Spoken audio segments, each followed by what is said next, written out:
বন্ধুরা, সম্পূর্ণ পর্ব দেখতে চ্যানেলটি সাবস্ক্রাইব করুন। অনুভব হনহন করে বেরিয়ে যাওয়ার পর লাজু স্তব্ধ হয়ে মাঝ রাস্তায় দাঁড়িয়ে থাকে। ওর হাতের সে পুরস্কারটা ধুলোয় লুটোপুটি খায়। বনলতা এক পৈশাচিক হাসি হেসে বলে, কিরে লাজু, তোর ভেলকি তো শেষ হলো, এবার দেখ অনুভব তোকে কেমন করে ঘেন্না করে। লাজু কান্নায় ভেঙে না পড়ে উল্টে বনলতার চোখের দিকে তাকিয়ে বলে, তুমি মিথ্যে ছবি দেখিয়ে অনুভবকে ভুল বুঝিয়েছ, কিন্তু আমি জানি সত্যিটা একদিন ঠিক সামনে আসবে।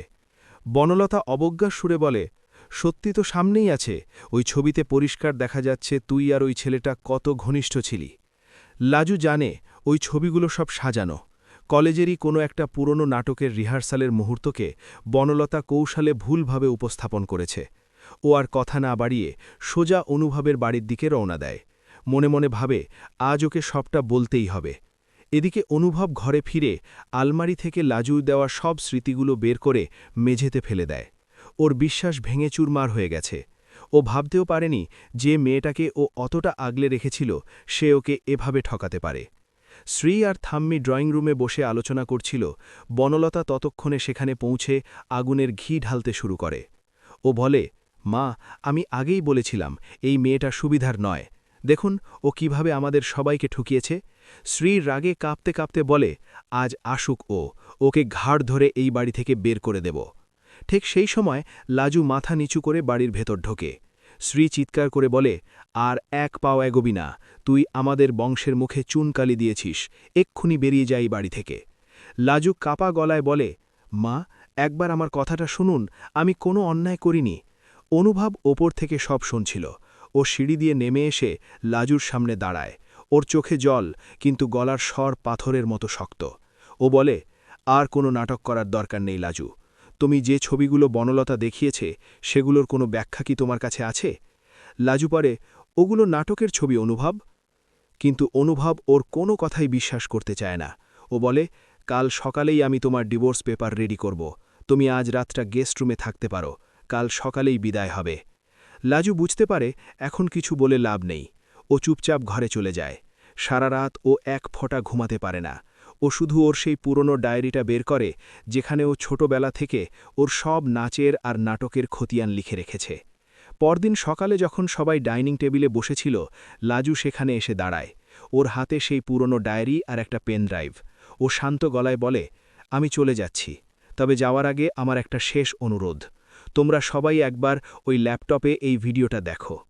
অনুভব বিরক্ত হয়ে বলে, আর কি বাকি আছে? লাজু বলে, শুধু 5টা মিনিট, তারপর আমি নিজে থেকে এই বাড়ি ছেড়ে চলে যাব। থাম্মি বলে, ঠিক আছে, দেখ কি দেখাতে চাস। অনুভব অনিচ্ছা সত্ত্বেও ল্যাপটপটা খোলে।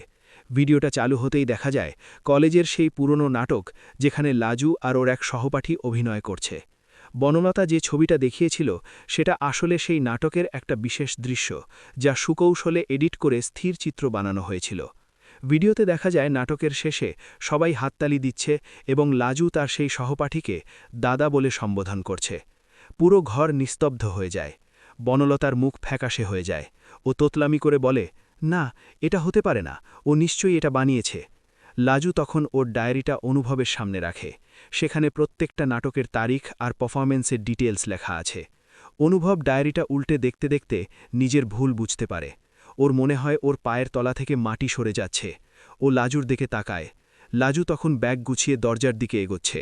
অনুভব দৌড়ে গিয়ে লাজুর হাত ধরে ফেলে। ও বলে, লাজু, আমাকে ক্ষমা করে দাও, আমি রাগের মাথায় তোমাকে অনেক কথা বলে ফেলেছি। আমি বুঝতে পারিনি বনলতা এতটা নিচে নামতে পারে। শ্রী আর থাম্মিও তখন লজ্জিত বোধ করেন। শ্রী বনলতার দিকে তাকিয়ে চিৎকার করে বলেন, তুই আমাদের ঘরের মেয়ে হয়ে আর একটা মেয়ের জীবন নষ্ট করতে চাইলি? ছি! বনলতা, তোকে আজই এই বাড়ি থেকে বেরিয়ে যেতে হবে। বনলতা কাঁদতে কাঁদতে ক্ষমা চায়, কিন্তু অনুভব ওকে আর এক মুহূর্ত এই বাড়িতে রাখতে রাজি হয় না। বনলতা চলে যাওয়ার পর অনুভব লাজুর সামনে হাঁটু গেড়ে বসে পড়ে। ও বলে, লাজু, তুমি না থাকলে আমি হয়তো সারা জীবন এক অন্ধকারের মধ্যে থাকতাম। তুমি আমাকে বিশ্বাস করতে শিখিয়েছ, আমাকে ছেড়ে যেও না। লাজু অনুভবের চোখের জল মুছে দিয়ে বলে, আমি তো কোথাও যাচ্ছি না অনুভব, আমি তো শুধু দেখতে চেয়েছিলাম তোমার বিশ্বাসটা কতটা গভীর। অনুভব লাজুকে জড়িয়ে ধরে আর বলে, আজ থেকে এই বাড়ির সব দায়িত্ব তোমার, আর তোমার ওই ডাক্তার হওয়ার স্বপ্ন আমিই পূরণ করব। শ্রী এগিয়ে এসে লাজুর মাথায় হাত দিয়ে আশীর্বাদ করেন আর বলেন, মা, তুই আমাদের ঘরের লক্ষ্মী, আমরা তোকে চিনতে ভুল করেছিলাম, এখন থেকে তুই নির্ভয়ে তোর নাচের সাধনা করবি। লাজু হাসি মুখে সবার দিকে তাকায়, ওর মনে হয় আজ ওর দীর্ঘ লড়াই সার্থক হয়েছে। ড্রয়িং রুমের ওই কোণে রাখা আয়নাটা যেন নতুন করে ঝিকমিক করে ওঠে। অনুভব লাজুর কানে কানে বলে, আগামী সপ্তাহে তোমার জন্য একটা সারপ্রাইজ আছে। লাজু অবাক হয়ে বলে, কি সারপ্রাইজ? অনুভব বলে, তোমার নাচের একাডেমি খোলার সব ব্যবস্থা আমি করে ফেলেছি, এখন থেকে তুমি শুধু নিজে নাচবে না, অন্যদেরও শেখাবে।